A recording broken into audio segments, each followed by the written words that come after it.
Hello everyone and welcome back to my channel. This is part 3 of Unit 2, Class 10, Banking and Insurance.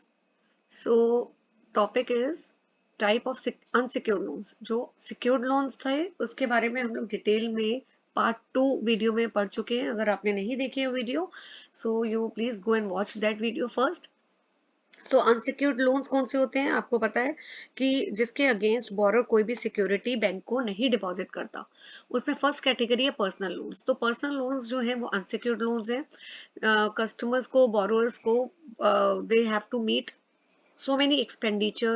They have to pay children education fees, medical expenses. उनको उसके लिए भी पैसा चाहिए होता है, या कोई फैमिली फंक्शन है, या हॉलीडे में जा रहे हैं, या कुछ रिपेयर करा रहे हैं, घर में रेनोवेशंस करा रहे हैं, या कोई कंज्यूमर ड्यूरेबल आइटम खरीदनी है, फ्रिज, एसी, तो भी उनको पैसे की जरूरत होती है. तो पर्सनल लोन्स जो हैं, बोरोअर्स दे बोरो ताकि वो ये वाले एक्सपेंसेस अपने पूरे कर पाए. ठीक है. सो क्योंकि ये अनसिक्योर्ड होते हैं, बोरोअर कोई भी सिक्योरिटी नहीं देता है बदले में, तो बैंक जो है कोशिश करता है कि बोरोअर को बोलता है कि कोई गारंटर लेकर आए, या कोई भी उसके साथ कोई को बोरोअर अटैच हो. Then comes your credit card loan. So credit card क्या है, इसके ऊपर भी एक क्वेश्चन आ सकता है. ये एक प्लास्टिक कार्ड है जिसमें कार्ड होल्डर का नाम और क्रेडिट लिमिट जो है उसकी डिटेल्स भी सेंक्शन होती है. ठीक है. कार्ड होल्डर इस कार्ड को यूज करके क्या करता है, ही कैन परचेज गुड्स, कोई भी गुड्स खरीद सकता है क्रेडिट पे, या इंटरनेट के थ्रू, या ऑटोमेटेड एटीएम मशीन्स के थ्रू भी he can draw the cash. ठीक है. तो कार्ड होल्डर, जो कार्ड इशुइंग बैंक्स होते हैं, वो एक क्रेडिट कार्ड के ऊपर एक लिमिट सैंक्शन कर देते हैं कि इतने अमाउंट तक ये जो बोरोअर है, he can use the money, he can use the card. अगर जैसे कोई भी क्रेडिट कार्ड कंपनी है और उसने बोला है कि अप टू 6 या अप टू 5 lakhs उसने ये लिमिट सैंक्शन कर दी है, तो बोरर सिर्फ 5 लाख तक परचेजेस कर सकता है, इसके बियॉन्ड वो नहीं कर सकता. तो बैंक जो है वो मैक्सिमम लिमिट कार्ड होल्डर को देता है. कार्ड होल्डर जो है वो इसी लिमिट तक अमाउंट स्पेंड कर सकता है. अच्छा, एक चीज और है, जब कार्ड होल्डर स्पेंड कर लेता है, रिपे कर देता है ये अमाउंट फुली, तो यही लिमिट जो है इट बिकम्स अवेलेबल अगेन. ठीक है. तो ये साइकिल जो है ये कंटिन्यू रहती है. So limit is called as revolving. इसको मैं अंडरलाइन कर देती हूँ. It is called revolving. क्या मतलब है इसका? जैसे कि अगर क्रेडिट लिमिट थी 1 लाख की,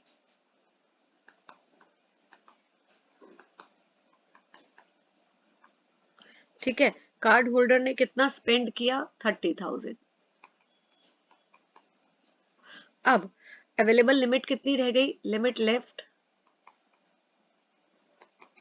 वो रह गई 70,000. ठीक है. अगर ये 30,000 जो उसने स्पेंड किया था वो रीपे कर देता है, बैंक को रीपे कर देता है 30,000 टू दी बैंक, तो दोबारा से लिमिट कितनी बन जाएगी? 1 lakh. Limit again will be 1 lakh. तो इसी को हम बोलते हैं रिवॉल्विंग वन, कि रिपे करने के बाद जो भी क्रेडिट लिमिट है वो ही जितना भी उसने लोन अभी यूज किया है, एक तरह से ये लोन ही होता है. ठीक है. तो जितना भी लोन अभी उसने यूज किया, जैसे 30,000 स्पेंड कर लिया और वो रीपे कर देता है, तो दोबारा क्रेडिट लिमिट 1 लाख हो जाती है. राइट. अच्छा, इसके बाद एक इम्पॉर्टेंट और चीज है कि यू हैव टू रिमेम्बर कि जो बैंक्स हैं वो ज्यादा फोकस करते हैं कॉर्पोरेट क्रेडिट कार्ड के ऊपर. तो यहाँ पे है कार्ड जो बैंक इशू कर रहा है, पहले तो आपको ये भी याद करना है, यस, जो कार्ड्स बैंक इशू करते हैं वो अलग अलग ग्रेड्स के होते हैं. ठीक है. लो लिमिट, सिंपलेस्ट कार्ड होते हैं with low limit for spending, silver, gold platinum, titanium cards ये बैंक इशू करते हैं.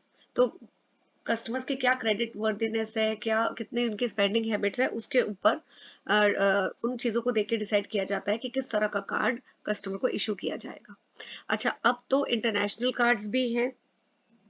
तो इंटरनेशनल कार्ड्स कौन से होते हैं कि जो क्रेडिट कार्ड्स इंडिया में भी और अब्रॉड में भी यूज करे जा सकते हैं, फॉरेन कंट्री में भी. ठीक है. They can be used in foreign country and also in India, अगर आप इंडिया में रहते हैं तो इंडिया में भी और फॉरेन कंट्री में, तो इसको बोलते हैं इंटरनेशनल कार्ड्स, राइट। सो अभी जो है बैंक ज्यादा किसके ऊपर फोकस कर रहे हैं, बैंक कर रहे हैं कॉर्पोरेट कार्ड्स के ऊपर फोकस कर रहे हैं। क्यों? क्योंकि जो इंडिविजुअल कार्ड होल्डर्स होते हैं वो बहुत कम अमाउंट स्पेंड करते हैं, तो कार्ड का टर्नओवर जो है वो कम होता है। लेकिन जो कॉर्पोरेट कार्ड्स होते हैं, ठीक है, जो कॉर्पोरेट बड़ी बड़ी कंपनीज हैं वो लार्ज परचेजेस करती हैं, तो उनका कार्ड टर्नओवर ज्यादा होता है। इसलिए बैंक जो है ज्यादा एक्टिवली किसको एनरोल करते हैं, कॉर्पोरेट कस्टमर्स को। तो ये चीज यहाँ पे रखिए, राइट। ओके, देन एक सिंगल कंपनी के लिए जो क्रेडिट कार्ड कंपनी है वो इशू करती है, आगे तो इसमें भी लिखा हुआ है, they issue multiple corporate cards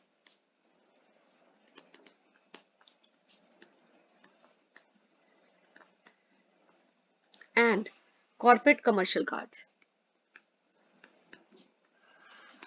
यहां देखिए लिखा हुआ है,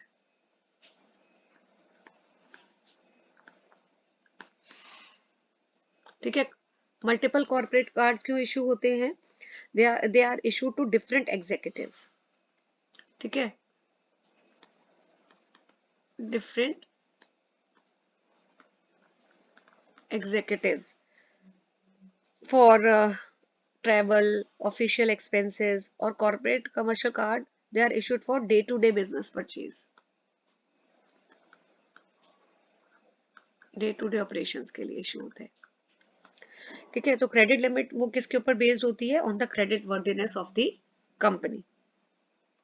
ओके, देन यहाँ पे देखिए दो बहुत well known card issuing companies हैं, एसोसिएशंस हैं, वीजा एंड मास्टर कार्ड, ठीक है। तो इनके लोगो भी होते हैं, their cards have their logo and they have universal acceptance also, right। तो ये इंपॉर्टेंट है कि 1 मार्कर आ सकता है, कौन सी, तो वेल नोन जो है कार्ड इशूइंग एसोसिएशन है, visa and master card, right. Now loans short term, medium and long term, तो यहाँ पे आप देखिए, ये अभी हम इसके बारे में डिटेल में पढ़ेंगे, शॉर्ट टर्म लोन्स कौन से होते हैं, मीडियम कौन से हैं, लॉन्ग टर्म कौन से हैं। अब फीचर्स क्या है बैंक लोन के, features, it can be secured, unsecured, तो अगर बॉर्डर सिक्योरिटी दे रहा है तो सिक्योर्ड है, नहीं दे रहा तो अनसिक्योर्ड लोन है। इंटरेस्ट जो है बैंक चार्ज करता है इन लोन के लिए वो फिक्स्ड भी हो सकते हैं और वेरिएबल भी, वेरिएबल मतलब it can be change, floating भी बोलते हैं। और अगर सिक्योरिटी बॉर्डर ने दी है, मॉर्टगेज का मतलब क्या होता है, मॉर्टगेज का मतलब है बैंक जो है वो सिक्योरिटी ले रहा है, तो बॉर्डर को has to pay number of fees such as inspection fees, title searching fees etcetera, ठीक है। ये फीचर्स हो गए। एडवांटेजेस क्या है, लोन इजीली मिल जाता है, ठीक है, लोन जो है शॉर्ट टर्म और मीडियम टर्म फाइनेंसिंग के लिए भी यूज होता है। फिर interest on the bank loan is tax deductible expenditure of a business entity, तो जो अगर किसी भी कंपनी ने बैंक से लोन लिया है या किसी इंडिविजुअल ने बैंक से लोन लिया है तो उसको बदले में बैंक को इंटरेस्ट देना पड़ता है, और वो जो इंटरेस्ट है it is tax deductible expenditure, मतलब उस इंटरेस्ट के ऊपर टैक्स नहीं पे करना पड़ता। डिसएडवांटेजेस क्या है कि प्रीपेमेंट पेनल्टी लगती है, सपोज अगर किसी बोरोअर ने एक 10 साल के लिए लोन लिया, 10 ईयर्स के लिए, ठीक है, और वो अब प्री मैच्योर पहले ही 6 ईयर में इसको रीपे कर रहा है, 4 ईयर्स का, और जो रेट ऑफ इंटरेस्ट है जो बैंक चार्ज कर रहा था इस लोन पे, अब उसको रिमेनिंग 4 ईयर्स रिमेनिंग, क्योंकि 6 ईयर में ही पे कर रहा है तो 4 साल पहले ही पे किया जा रहा है, तो जो 4 साल बैंक को इंटरेस्ट मिलता, अब उसकी इनकम तो बैंक की वो लॉस्ट हो गई क्योंकि रिपे पहले कर रहा है बोरोअर, ठीक है। तो इसलिए ये बैंक जो है अगर कोई भी बोरोअर अपना लोन पहले दे रहा है तो बैंक पेनल्टी लगाता है to compensate for the loss rate of interest, loss of interest, ठीक है। ओके, और borrowing too much from the bank can lead to increase in the interest burden and decrease cash flow, अगर बहुत ज्यादा बोरो करोगे तो इंटरेस्ट का burden भी काफी बढ़ जाता है। ओके, और बैंक कई बारी पूरा अमाउंट लोन का एक साथ ही नहीं डिस्पर्स करता, ठीक है, और पूरा अमाउंट नहीं देता। जैसे अगर आप सिक्योरिटी दे रहे हैं 1 लाख की बैंक को, बदले में बैंक पूरा 1 लाख नहीं देगा, वो आपको सिर्फ 60,000 दे रहा है। तो ये भी एक डिसएडवांटेज है। Now classification of loan. So loan जो है 3 तरह हम उसको क्लासिफाई करते हैं, हाईलाइट कर देती हूँ। शॉर्ट टर्म लोन, जिसका रीपेमेंट पीरियड जो है वो अप टू 1 ईयर है। अगर आप 1 साल तक के लिए लोन ले रहे हो, शॉर्ट टर्म है। एक more than 1 year, less than 5 years के लिए लोन ले रहे हो, 1 साल से ज्यादा बट 5 साल से कम, तो हम उसको बोलते हैं मीडियम टर्म। और 5 साल से ज्यादा पीरियड के लिए लोन ले रहे हो तो उसको बोलते हैं long term loan, right. Now short term loan for corporates, यहाँ पे भी लिखा है कॉर्पोरेट्स को भी शॉर्ट टर्म लोन्स की रिक्वायरमेंट होती है फॉर वर्किंग कैपिटल नीड्स, ठीक है। लॉन्ग टर्म लोन्स की भी रिक्वायरमेंट होती है, क्योंकि उनको इन्वेस्ट करना पड़ता है plant machinery land and building में, राइट। मीडियम एंटरप्राइज जो है उनको they are included also in the corporate sector, okay. From this particular topic, short term loan for corporates, I am going to cover this in the next video. Till then, stay tuned to my channel. Thank you for watching the video.